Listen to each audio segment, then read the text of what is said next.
Another 5 tons guys. Puno na naman salok natin. Ayan. Halo na skipjack, yellowfin, tsaka tuna. Fresh na fresh from the ocean. Ayan. Punong-puno ang ating salok guys.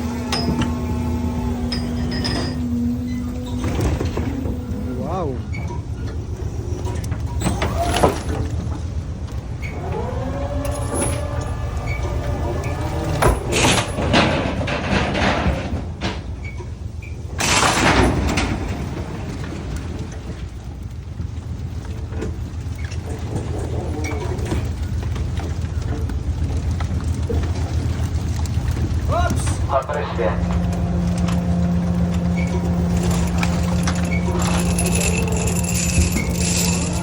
Diretso na po yan sa ating conveyor. Papunta po yan sa ating mga bodega guys para i-frozen.